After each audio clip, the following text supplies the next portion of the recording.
America cages more humans for crimes than any other developed nation, by far. And we're talking about mostly victimless crimes, where the state itself brings charges against individual tax cows. El Salvador has the highest incarceration rate in the world, but in June 2024, the nonprofit Prison Policy Initiative, PPI, ranked world incarceration rates as if each state in the United States was a separate country. The shocking but sadly unsurprising result: all states placed near the top of the list, with incarceration rates that far exceeded those in nearly all countries considered to be major human rights violators. El Salvador, which incarcerates 1,086 of every 100,000 citizens, topped the list.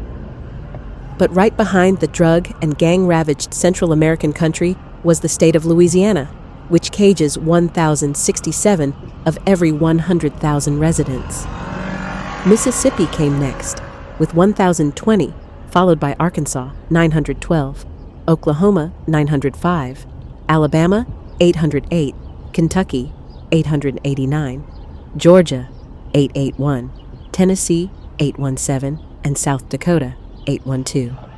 The list of states was briefly interrupted by Cuba, 794, before Wyoming, 785, Montana, 758, Texas, 751, Alaska, 744, Indiana, 721, Idaho, 720, Missouri, 713, Arizona, 710, Florida, 705, Virginia, 679, West Virginia, 674, Kansas, 648, and New Mexico, 647.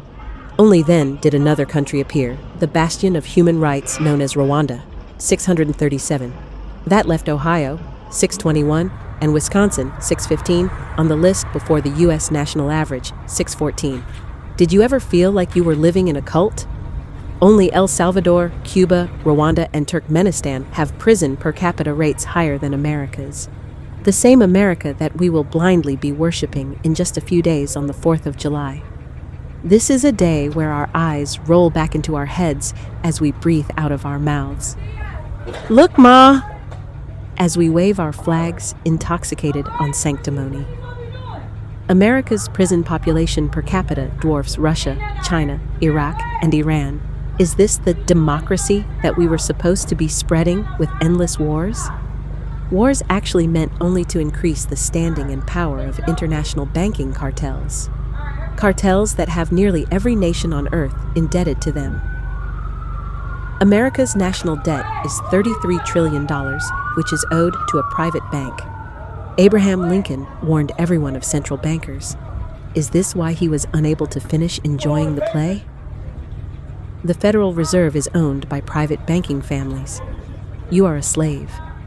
So then, is not the love of money, aka power, the root of all evil?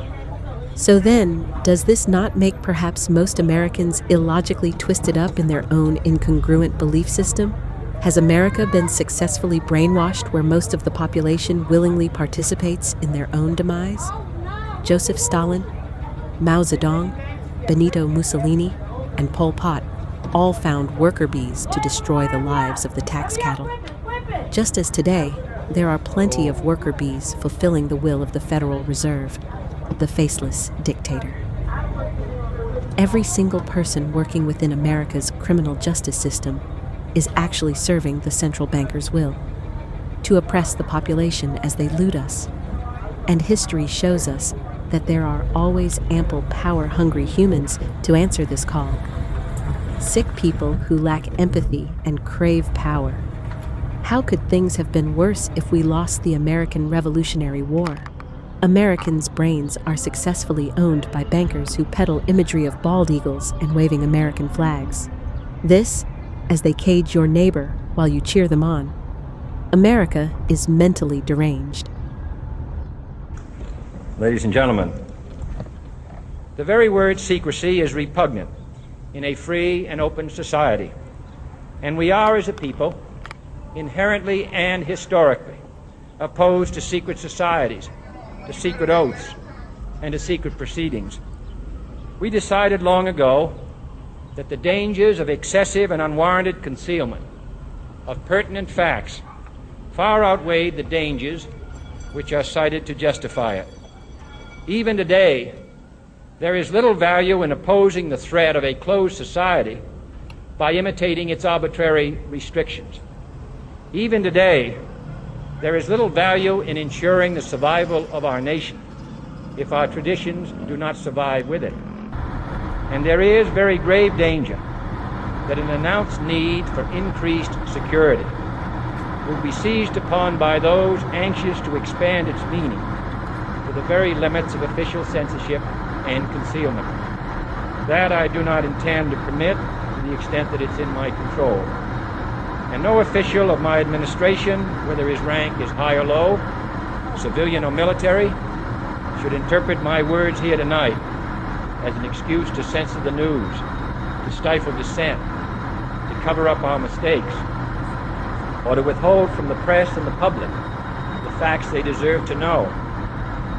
For we are opposed around the world by a monolithic and ruthless conspiracy that relies primarily on covert means for expanding its sphere of influence, on infiltration instead of invasion, on subversion instead of elections, on intimidation instead of free choice, on guerrillas by night instead of armies by day. It is a system which has conscripted vast human and material resources into the building of a tightly knit, highly efficient machine that combines military, diplomatic, intelligence, economic, scientific, and political operations. Its preparations are concealed, not published. Its mistakes are buried, not headlined. Its dissenters are silenced, not praised. No expenditure is questioned, no rumor is printed, no secret is revealed. No president should fear public scrutiny of his program, for from that scrutiny comes understanding, and from that understanding comes support or opposition, and both are necessary. I am not asking your newspapers to support an administration, but I am asking your help in the tremendous task of informing and alerting the American people. For I have complete confidence in the response and dedication of our citizens whenever they are fully informed. I not only could not stifle controversy among your readers, I welcome it. This administration intends to be candid about its errors. For as a wise man once said, an error doesn't become a mistake until you refuse to correct it. We intend to accept full responsibility for our errors, and we expect you to point them out when we miss them. Without debate, without criticism, no administration and no country can succeed, and no republic can survive. That is why the Athenian lawmaker Solon decreed it a crime for any citizen to shrink from controversy.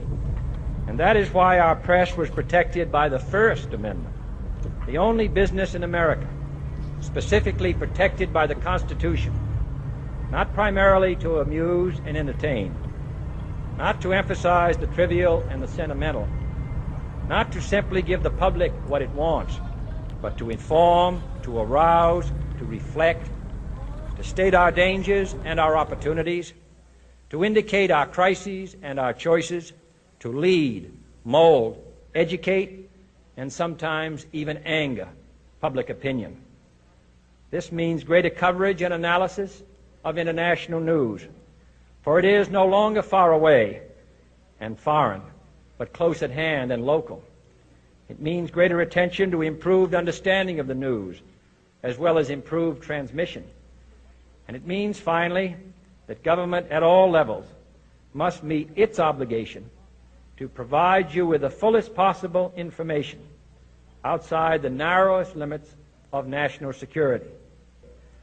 And so it is to the printing press, to the recorder of man's deeds, the keeper of his conscience, the courier of his news, that we look for strength and assistance, confident that with your help, man will be what he was born to be, free and independent, opposed to secret societies, to secret oaths,